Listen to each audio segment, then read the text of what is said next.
17장 1절에서 11절 말씀입니다.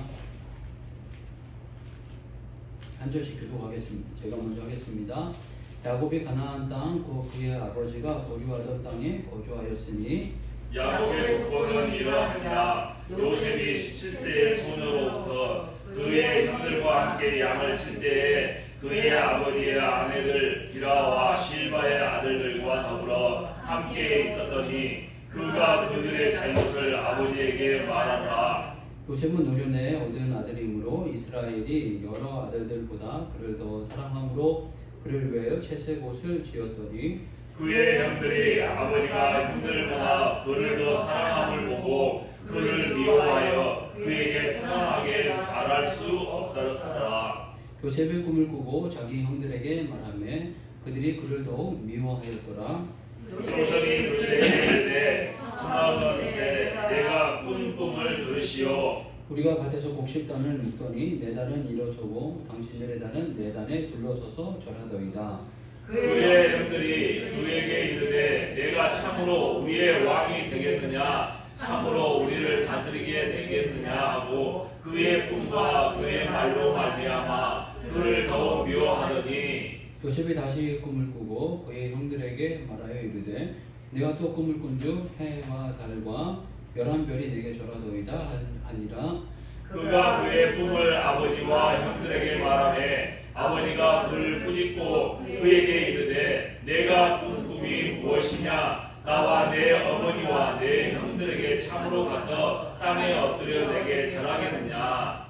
같이 합독하겠습니다. 그의 형들은 시기하되 그의 아버지는 그 말을 간직해 두었더라.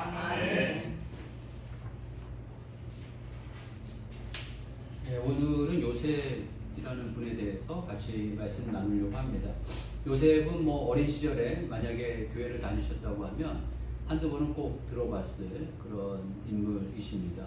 그래서 창세기 이제 마지막에 나오는 이제 인물이시기도 하고요. 그 요셉이 예수님을 닮았다, 예수님의 예표다 이런 이야기를 많이 하고 있습니다. 요셉이 이제 예수님의 예포인 이유를 이렇게 생각해 보면 요셉의 형제들이 그 가나안이라는 외형적으로 보면 별 볼 일 없는 땅에 그냥 살았습니다. 하나님이 지시하실 땅으로 갔지만 그것이 뭔가 이렇게 풍성하고 좋은 땅은 아니었던 것으로 생각이 됩니다. 그냥 이렇게 평범하고 보잘것없는 그런 땅이었고 또 그 땅에서 기근이 들어가지고 죽을 위기에 있었는데 그 죽을 위기에 있던 그 자기 형제들, 자기 가족을 그 애굽이라는 나라입니다. 그 당시에는 이 부족이 이렇게 살았는데 애굽은 이렇게 나라를 이룬 거대한 나라였고 제대로 된 나라였고 그다음 그곳은 뭔가 풍성하고 또 발전돼 있고 뭔가 최고의 어떤 나라로서의 어떤 외형적인 그 상징이 있었는데 그 나라의 그 모든 가족을 다 끌고 가게 됐고 그 가족이 끌고 가게 되는데 그냥 끌고 가게 되는 것으로 끝난 게 아니라 그 나라에서 정말 잘 살게 했고 그 나라 사람들에게 존경을 받게 됐고 또 이렇게 신임을 받게 됐고 또 이렇게 높임을 받게 되는 그런 상황이 벌어지게 됩니다. 그러니까 어떤 부분에서 요셉이 예수님 같다라고 이렇게 표현하는 게 우리가 이 땅에 살고 사는 게 그냥 먹고 살만 하니까 좋다 이렇게 만족하게 지내는 분도 있고 아닌 분도 있고 그렇지만 이 땅이 그냥 이렇게 사는 것 같이 육신의 이 삶을 살고 어떤 분은 힘들고 지쳐가지고 이렇게 근근히 살아가고 있는 그런 어떤 이런 삶과 같은 삶인데 이런 삶 속에서 새로운 삶이 있다는 거예요. 정말 이렇게 풍성해지면 새로운 삶에 대해서 별로 안 보는데 새로운 살 곳이 있고 우리의 삶은 가면 갈수록 죽음에 이르는 가뭄에 이르는 삶 결국에는 다 사람들이 죽을 수밖에 없지 않습니까? 죽을 수밖에 없는 이 삶에서 새로운 삶 하나님의 나라 천국의 삶이 있고 그 천국의 삶은 그냥 사는 것이 아니라 영생이 있다. 죽음 아닌 영생이 있다는 것을 알려주시고 그곳에서 살 수 있고 그곳에서 살게 하시는 분 그분이 바로 예수님이다. 그래서 요셉은 예수님과 같은 모습이 있고 그곳에 사는데 우리가 또 그곳에 가서 근근하게 사는 게 아니라 예수님 때문에, 요셉 때문에, 제2치리자이기 때문에 그 제2치리자의 가족들이 왔기 때문에 존경을 받고 높임을 받고 또 힘을 받는 그런 곳이 되고 그런 땅에서 우리가 살 수 있다라는 것 때문에 이 예수님과 이 요셉을 비슷하게 이렇게 이야기하고 있습니다. 이렇게 높임받고 쓰임받았던 이 요셉은 어떠한 모습 때문에 이렇게 높임받고 쓰임받는 인물이 되었나, 이런 생각들을 한번 해보게 되었으면 좋겠고, 그런 것을 한번 묵상하면서 저희들의 삶을 이렇게 비춰보는 시간이 되었으면 좋겠습니다. 참 요셉은 또 이게 가장 특징 가운데 하나가 죄가 안 나타난다, 이렇게 표현을 합니다. 얄미우리만큼 죄가 안 나타난다. 처음부터 보게 되면 형들의 뭐 잘못을 아버지께 고했다, 이렇게 표현하고 있습니다. 이 2절 후반부 보게 되면 그가 그들의 잘못을 아버지에게 말하더라. 그러니까 엄마대로 형제 잘못한 건 가고 아버지한테 쪼르륵 하고 고했는데 이 자기 잘못을 이렇게 잘 안 티내는, 한마디로 어린 요셉은 이렇게 귀엽기라도 하겠지만 성장해서 그러면 얄밉고 한마디로 한 대 쥐어받고 싶은 애가 아닌가 싶습니다. 그런데 이 삶에서 보게 되면 예수님도 이 땅에 육신을 입고 사셨지만 죄를 드러내지 않는 그런 모습을 사셨듯이 이 요셉도 보게 되면 정말 귀한 일들을 감당했는데 그 귀한 일들을 감당하면서 죄악에 넘어지지 않는 그런 모습을 이렇게 나타내게 됩니다. 보디발의 아내의 유혹을 받았지만 그걸 뿌리치고 이겨내기도 하고, 또한 자기가 이 애굽의 제2치리자가 되어서 모든 것이 다 가능했지만 죄를 범하지 않고 또 그것으로 백성을 섬기고 백성을 돌보는 그런 일들로 해나가고, 이런 어떤 모습의 일들이 있었다는 걸 보면서 참 귀하다, 이런 생각을 갖게 되고요. 그분의 나타났던 어떤 삶의 모습이라든가 그분의 신앙에 대해서 한번 저희들이 점검해 보고 또 묵상해 보도록 하겠는데요. 첫 번째 나타나는 이 요셉의 모습은 그 하나님의 계획이 그 안에 있다라는 겁니다. 요셉의 삶에 대해서 오늘 이 본문에서 말씀 나타나듯이 요셉은 그 17세의 그 어린 나이에 또 너무 어리다고만 보기는 어려운 그런 나이인데, 하여간 17세가 되어서 어느 정도 생각이 굳어지고 생각할 수 있는 이 나이가 되었을 때 두 번의 꿈을 꿉니다. 그래서 자기 단은 서고 형제의 단은 자기에게 절하는 그 꿈을 한번 꾸게 되고, 그 꿈을 가만히 마음으로 간직하면 좋겠는데 그걸 아버지와 형들한테 다 이야기를 한 것 같아요. 그리고 또 그 시간이 지나 또 두 번째 꿈을 꾸었는데 자기의 별은 쓰고 해, 달, 별이 다 자기에게 절하는 그런 꿈을 꾸게 되었다 라고 이야기를 하고 있습니다. 그 꿈으로써 자기의 어떤 미래에 대한 비전과 이 어떤 되어질 일들을 하나님께서 주신 사건을 갖게 되는 것입니다. 하나님께서는 누군가를 선택하시고 누군가를 일하려고 하실 때 그 사람에게 어떤 계획을 통해서 계획을 주시고 어떤 일을 이야기하실 때가 있습니다. 그래서 말씀으로 그 사람에게 뭔가를 보여주실 때가 있고, 요셉 같은 경우에는 꿈으로 뭔가를 보여주실 때가 있고, 어떤 사람에게는 그 마음을 주십니다. 마음의 소원을 주셔서 그 길을 인도하실 때가 있습니다. 그리고 각자 다양하게 주변에 또 좋은 사람들을 만나게 해주셔서 그 삶을 이렇게 인도해 가실 때가 있습니다. 그러니까 이 하나님의 이 선택한 사람들은 하나님께서는 그냥 이렇게 갈 대로 가라 이렇게 두르신 게 아니라 반드시 그 사람에게 뭔가 그 계획을 보여주시고 그 계획을 알려주시고 그 계획을 인도하실 때가 있다는 거예요. 그래서 오늘 저희들이 창세기를 계속 묵상하는데요. 창세기에서도 하나님이 선택한 사람들을 어떻게 인도하시는지에 대해서 계속 반복적으로 말씀해주고 계십니다. 아브라함은 창세기 12장 1절에서 3절 말씀 속에서는 여호와께서 아브라함에게 이르시되 너는 너의 고향과 친척과 아버지의 집을 떠나 내가 내게 보여줄 땅으로 가라. 내가 너로 큰 민족을 이루고 내게 복을 주어 내 이름을 창대하게 하리니 너는 복이 될지라. 너를 축복하는 자에게는 내가 복을 내리고 너를 저주하는 자에게는 내가 저주하리니 땅의 모든 족속이 너로 말미암아 복을 얻을 것이라 하신지라. 아멘. 그래서 아브라함을 부르실 때는 그냥 가라 이렇게 말씀하신 것이 아니라 말씀을 먼저 주신다는 거예요. 내 이름을 창대하게 할 거다. 너는 복이 될지라. 그리고 너를 축복하는 자에게는 내가 복을 내리고 너를 저주하는 자에게는 내가 저주하리니 땅의 모든 족속이 너로 말미암아 복을 얻을 것이라 하시니라 이렇게 표현하고 계십니다. 근데 아브라함만 이야기하시는 것이 아니라 그 아들 이삭도 이 비슷하게 이렇게 인도에 가십니다. 창세기 26장 3절에서 4절 말씀 보게 되면 이 땅에 거류하면 내가 너와 함께 있어 내게 복을 주고 내가 너를 이 모든 땅을 너와 내 자손에게 주리라. 내가 내 아버지 아브라함에게 맹세한 것을 이루어 내 자손을 하늘의 별과 같이 번성하게 하며 이 모든 땅을 내 자손에게 주리니 내 자손으로 말미암아 천하 만민이 복을 받으리라. 그러니까 하나님께서 이 자손을 하늘의 별과 같이 번성하게 할 것과 이 너를 통해서 더 천하 만민이 복을 얻는다.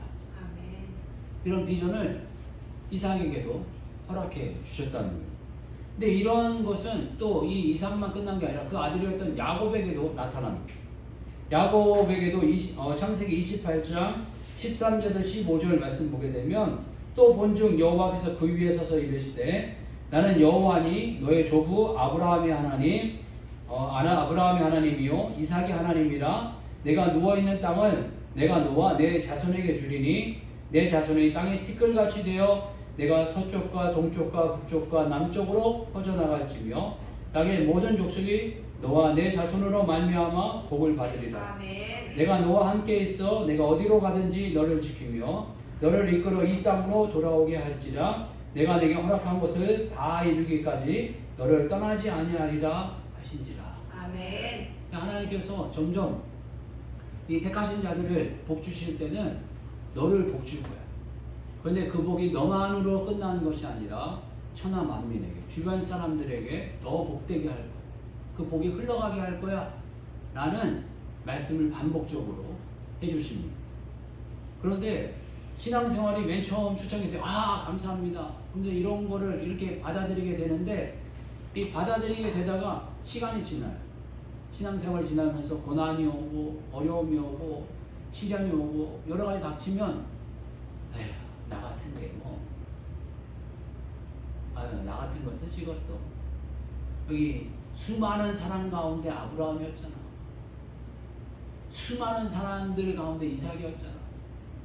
수많은 사람 가운데 야곱이었잖아.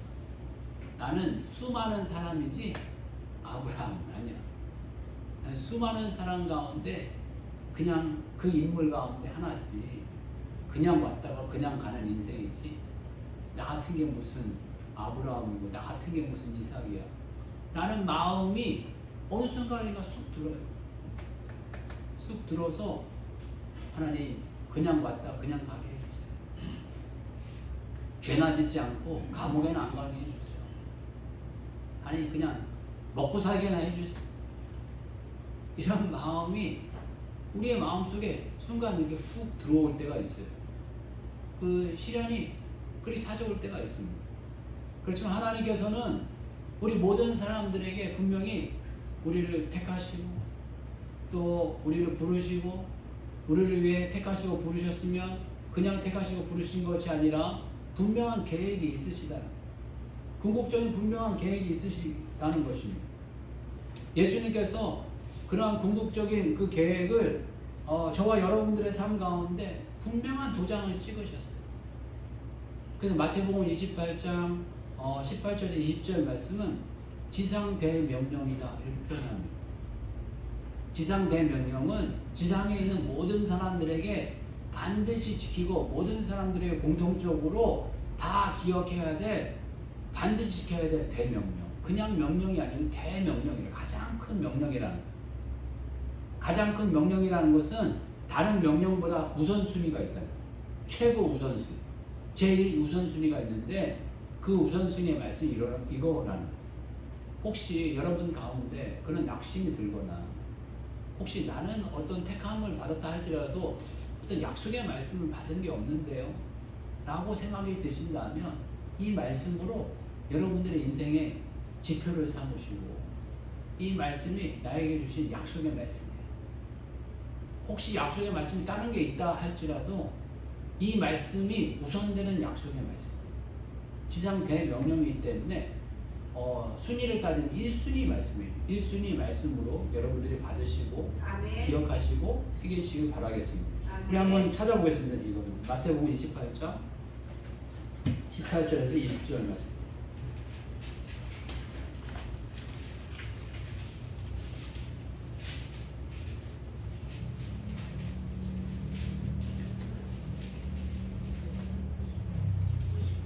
예, 마태복음 28장 18절에서 20절 말씀.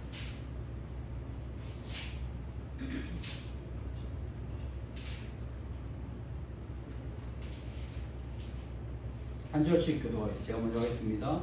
예수께서 나와 말씀하여 이르시되 하늘과 땅의 모든 권세를 내게 주셨으니 그러므로 너희는 가서 모든 민족을 제자로 삼아 아버지와 아들과 성령의 이름으로 세례를 베풀고 같이 하겠습니다. 내가 너희에게 본부와 모든 것을 가르쳐 주게 하라. 볼지어다 내가 세상 끝날까지 너희와 항상 함께 있으리라 하시니라. 아멘. 주님께서 마지막 유언의 말씀으로 이제 우리들에게 주신 마지막 말씀입니다. 여기 보면 하늘과 땅의 모든 권세를 내게 주셨으니 아멘. 하늘과 땅의 모든 권세가 내게 있다는 거예요. 두려워하지 말라. 그런데 너희가 할 일이 하나 있다. 내가 모든 권세를 가지고 있는 어떤 근본적인 이유가 하나 있는데 그 이유가 너희들이 해야 될 이 일이 하나가 있는데 그게 뭐냐 하면 너희는 가서 모든 민족을 제자로 삼아 아버지와 아들과 성령의 이름으로 세례를 베푸는 거예요. 제자를 삼고 세례를 베푸는 일을 해야 된다는 거예요. 그리고 더 나아가서 내가 너희에게 분부한 모든 것을 가르치고 지키게 하라. 이렇게 표현하고 계십니다. 그리고 걱정하지 마라. 볼지어다 내가 세상 끝날까지 내가 너를 다시 만나는 날까지 그와 같이 버려두지 아니하고 항상 함께 있으리라 하시니 아멘. 말씀하고 계십니다. 이것은 저에게만 주신 말씀이 아니라 저와 여러분들에게 다 주신 말씀입니다. 그런 말씀을 여러분들이 비전을 삼고 지표를 삼고 방향으로 삼고 길로 삼아서 살아가셨으면 좋겠습니다. 아멘. 그런데 이런 마음을 가슴속 깊이 새기면 뭐가 찾아올까요? 고난이 여러분들에게 찾아오기 시작합니다. 하나님께서 여기 이렇게 제자 삼을 수 있는 그릇을 만들기 위해서 여러분을 깨트리시고 부서뜨리시고 망가뜨리시고 낮추시고 역사하시기 시작합니다. 혹시 여러분들이 깨지고 부서지고 낮아지고 정말 감당하기 너무 어렵고 이런 일이 있으시다면 하나님이 여러분 가운데 일하시고 역사하시고 또 여러분들을 만들어 가시는 과정이라고 믿음으로 고백하시는 여러분 되시길 주의 이름으로 축복합니다. 아멘. 이 17세대 요셉이 이런 놀라운 꿈과 비전을 가졌어요. 내 단은 쓰고 그 형들의 다리 자기에게 절을 하고 내 별이 쓰고 아버지 해와 달이 나에게 절을 하고 다른 별들은 당연히 절을 하고 이런 놀라운 꿈을 주셔서 와 하나님 나를 높이시는가 보다. 하나님 너무너무나 좋다. 이런 마음이 있었어요. 아마 이 친구는 편부스라에 자랐어요. 이 동생 나타가 하갈이라는 그 사랑받던 어머니가 돌아가셨는데 어머니 없이 혼자 클렌징 얼마나 힘들었겠어요. 뭐 배다른 형제들은 많이 있는데 그 형제들은 자기가 좀 아버지 사랑을 특별히 받으려고 아버지한테 좀 알랑방구 끼면서 형들 잘못은 고하면서 아버지 나는 잘못 안 했어요. 날 더 사랑해 주세요. 날도 사랑해 주세요. 이렇게 하다가 미움과 시기와 질투를 다 받고 있는 이 상황 가운데 이 꿈을 주셔서 너무너무 좋아가지고 기분이 좋아가지고 하늘을 나는 것 같은 그런 마음이 들었을런지 모르겠어요. 그런데 얼마 지나자마자 찾아온 이 요셉의 삶에는 고난과 고난의 일이 시작되기 시작했습니다. 그래서 이 요셉이 여러 가지 고난이 있었겠지만 참 그 산등성이 같이 넘어야 될 고난이 3가지가 임하게 됩니다. 첫 번째 고난은 이 형제들에게 미움을 받아서 버림을 받게 되는 거예요. 사람이 가장 그 힘든 게 이 사람에게 배신당하는 게 아닌가 싶습니다. 가장 슬프고 가장 정말 그 뭐라고 그럴까요? 답답하고 가장 억울하고 가장 쓰라린 사람이 아닌 어떤 고통이 아닌가 싶습니다. 그런데 그 고통 가운데 또 먼 사람이고 안 볼 사람은 상관이 없는데 가까운 사람이고 계속 봐야 될 사람이면 너무너무나 힘든 것 같아요. 또 그 벗어날래야 벗어날 수 없는 그런 어떤 관계로서의 어떤 배신의 쓴잔이라고 한다면 참 너무 어렵지 않겠습니까? 이 요셉에게 찾아온 첫 번째 이 시련은 형들에게 미움을 받았는데 그냥 미움이 미움으로 끝나는 게 아니고 이 아버지가 형들 그 양들 잘 치고 가봐라 라고 해서 이제 가보려고 해서 이제 가봤더니 형들이 반가워서 요셉을 막 손을 흔들었는데 형들은 요셉을 보자마자 저놈을 죽이자라는 마음을 갖게 됩니다. 어떻게 그렇게까지 마음을 갖게 됐는지 모르겠지만 형들은 요셉을 가까이 오자 죽이려고 했는데 르우벤이라는 큰형이 그나마 말리니까 형들이 약간 마음이 수그러졌는데 그 분은 또 가라앉질 않았던 것 같아요. 그래서 이 마른 어떤 웅덩이에 요셉을 넣어놨다가 지나가는 미디안 상인들에게 요셉을 팔아버립니다. 요셉을 팔아버려서 이 애굽에 이제 팔리게 되는 상황이 벌어지게 됩니다. 그러니까 이 형들의 어떤 그 배신, 형들이 자기를 죽이려고 하고 팔아버리려고 하고 결국에 팔아버린 이 사건이 아마 이 요셉에게 큰 상처가 되지 않았나 하는 생각을 갖게 되고 또 두 번째 또 이 배신과 어떤 고통이 있는데 두 번째 고통 또한 이 사람을 통해 찾아오게 됩니다. 이 요셉이 그 보디발이라는 이 장군 집안으로 이렇게 팔려가게 됐는데 요셉이 참 똑똑하고 또 싹싹하고 일을 잘했던 것 같아요. 이 아버지인 야곱도 이 일적인 부분에서는 아주 그냥 일머리가 있고 싹싹하고 알아서 정말 일을 잘했던 것 같이 요셉도 일을 잘했던 것 같습니다. 그래서 종으로 팔려갔는데 그 집안의 총무가 됩니다.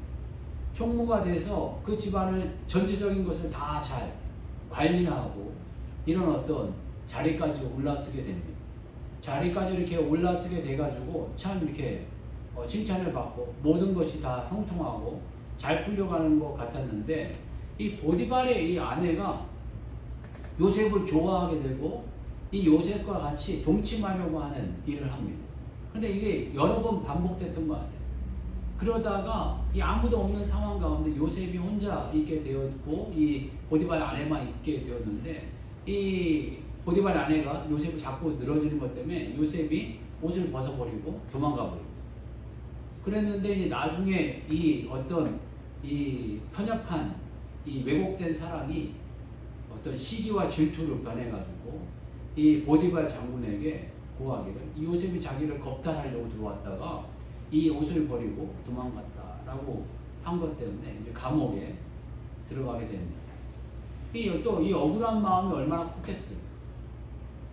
난 잘못한 게 없는데 내가 감옥에 가게 되다니 라는 이런 마음이 들지 않았겠나 하는 생각을 갖게 됩니다. 그렇지만 아이가 이 감옥에 처박히게 되는 이런 고통을 당하게 되고요. 이 고통을 당하게 되면서 세 번째 고난이 오게 되는데 세 번째 고난은 잊혀진 사람이 되어져 간다 라고 이렇게 표현하고 싶습니다. 하나님께서 또 은혜 주셔가지고 이 감옥에 갔는데도 감옥에서 또 싹싹하게 일을 잘하니까 감옥을 또 관리하는 자가 돼요. 어떻게 또 그렇게 됐는지 모르겠는데 왕의 죄수들을 관리하는 그 감옥에 어떤 죄수이면서도 감옥을 이렇게 관리하는 자가 됩니다.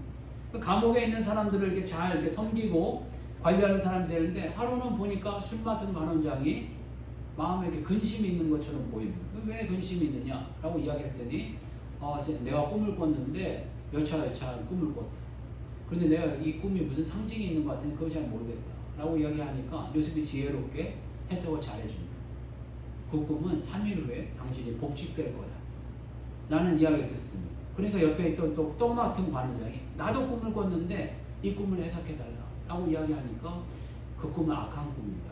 당신은 3일 후에 죽게 될 것이다 라고 이야기했더니 그 사건이 똑같이 이제 일어나게 됩니다. 그러면 술 맡은 관원장에게 고백하기를 나는 이렇게 죄를 범하지 않은 사람이다. 그러니까 나를 좀 건져달라, 구해달라, 나를 이 감옥에서 나가게 해달라 라는 부탁을 하지만 이 술 맡은 관원장은 복직됐지만 이 사람이 잊혀져 버리게 되는 사건이 벌어지게 됩니다. 그러면서 얼마나 낙심됐을까 이렇게 생각이 듭니다. 우리는 결론을 아니까 야 좀만 기다려, 금방 너 회복될 거야 이런 마음이 있겠지만 이 요셉에게 얼마나 큰 낙심이었을까 이런 생각이 듭니다. 자기를 통해서 도움을 줘가지고 술 맡은 관원장이니까 나름대로 이렇게 지위가 있는 사람이어서 나 같은 사람 이렇게 어디 얘기 한마디 하면 금방 꺼내줄 수 있는 상황인데 그걸 못 꺼내주나 막 이런 어떤 낙심이 들기도 하고 이 사람이 요셉이 바라는 건 결론은 아름답게 이제 나오지만 요셉이 바라는 건 감옥에서 나와가지고 자유인이 되는 거. 이거 하나를 원했는데 하나님의 계획은 그게 아니라는 거예요. 너는 감옥에서 나와서 자유하는 자가 되는 게 하나님의 계획이 아니고 나는 너를 그 감옥에서 나와서 이 애굽의 제2 치리자로 만드는 것이 하나님의 계획이라는 거예요. 요셉은 그걸 전혀 알지 못했고 자기 어떤 고난과 고통만 생각하게 되면 답답함과 슬픔과 괴로움만 있지 않았겠나 하는 생각을 갖게 됩니다.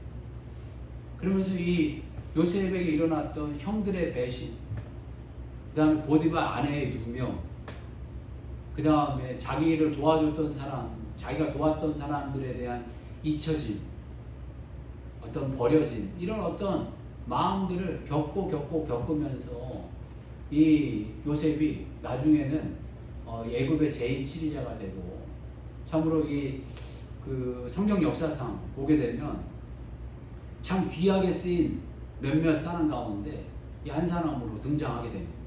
나중에 다니엘도 정말 이 끌려간 그 포로 바벨론에서 귀하게 쓰임 받았지만 이 요셉도 이 애굽의 제2치리자가 되는 놀라운 이런 축복을 받게 되는 모습을 보여주시고 있습니다. 그러면서 이 요셉이 가졌던 신앙은 어떤 신앙일까 이런 생각을 해보게 되었습니다. 제2치리자가 되는 신앙, 정말 사랑받는 신앙, 이 신앙은 어떤 신앙일까 이런 신앙을 생각해 보게 될 때 좀 너무 이렇게 복잡하게 생각하면 우리가 적용하기가 좀 어려울 것 같아서 한마디로 정리한다면 어떤 신앙일까 이런 생각을 할 때 경외하는 신앙이다 이런 표현을 하고 싶습니다. 하나님을 경외하는 신앙. 우리 창세기 39장 9절 말씀 한번 보겠습니다.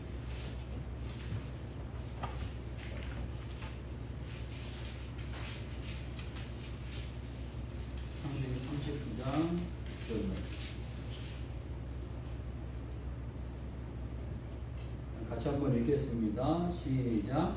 이 집에는 나보다 큰 이가 없으며 주인이 아무것도 내게 금하지 아니하여도 금한 것은 당신뿐이니 당신은 그의 아내이니라. 그런즉 내가 오직 이 큰함을 행하여 하느님께 죄를 지으리까. 아멘. 그 보디발의 아내가 그 요셉을 이렇게 유혹하려고 할 때 거절하게 되면서 하나님 앞에 어떻게 내가 죄를 짓겠느냐 나는 이런 고백을 하면서 거절을 하고 또 하나님을 경외하는 그런 모습을 나타내게 됩니다. 이 야곱이라는 이 사람을 통해서, 야곱이라는 분을 통해서 이 요셉은 사랑받는 자였다. 사랑받는 자였다. 라는 이런 표현을 쓰고 또 이 보디발을 통해서 사랑받음이 있었어요.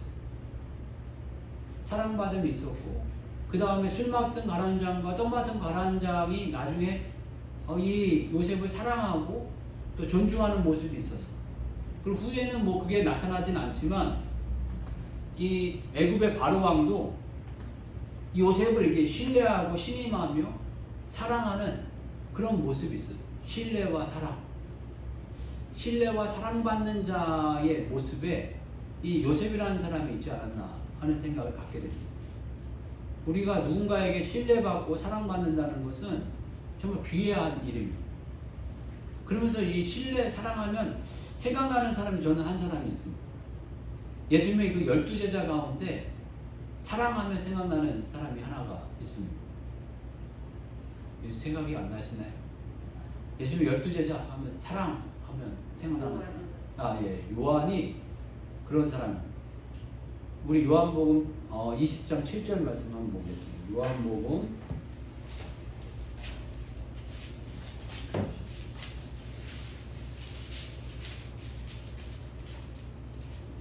21장 7절 말씀.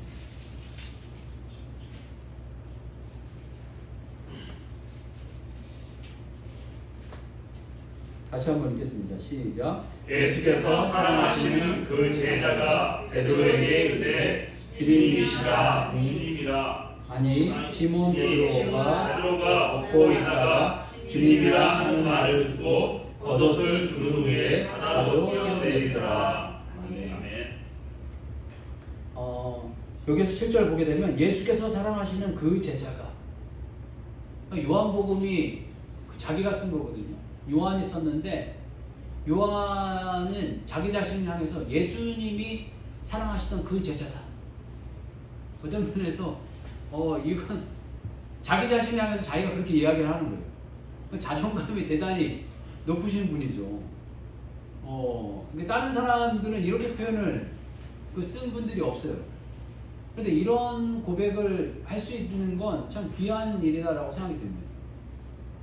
여러분이 누구를 향해서 나는 남편이 사랑하는 누구, 나 아내가 사랑하는 누구, 나 아버지의 사랑받는 누구, 아버지의 사랑을 받는 누구, 이런 어떤 이야기를 자기 입으로 자기가 할 수 있다는 것은 참 감사한 일입니다.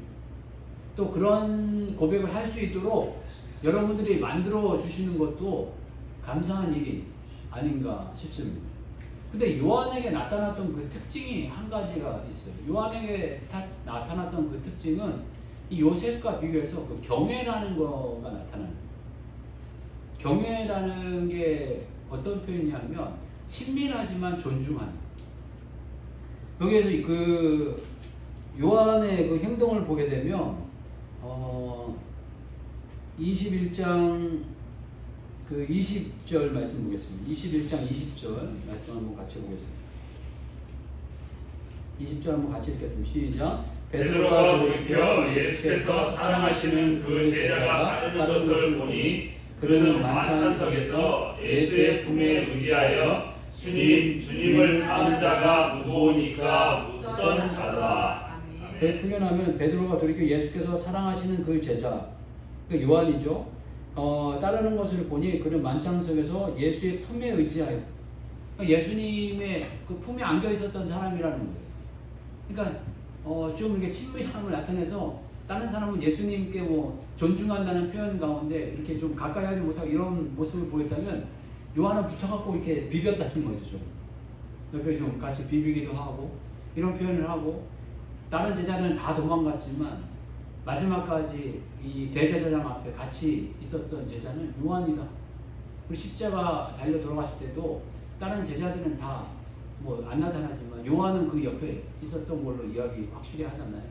그러니까 그 요한에게 그 마리아를 향해서 아들이니, 아들 삼아 네 어머니다 그래서 마지막에 요한이 마리아 돌아가실 때까지 어머니로서 잘 섬겼다라고 이 이야기를 하고 있지 않습니까? 어떤 면에서 신뢰와 사랑이 있었던 제자들, 신뢰와 사랑이 있었던 이 제자이면서 뭔가 이렇게 버릇이 없는 것처럼 보이지만 요한의 행동은 그렇지 않았다는 그런 모습들이 많이 나타나게 되는데, 그 몇몇 장면 가운데 하나가 오늘 아까 그 7절 읽었던 장면입니다.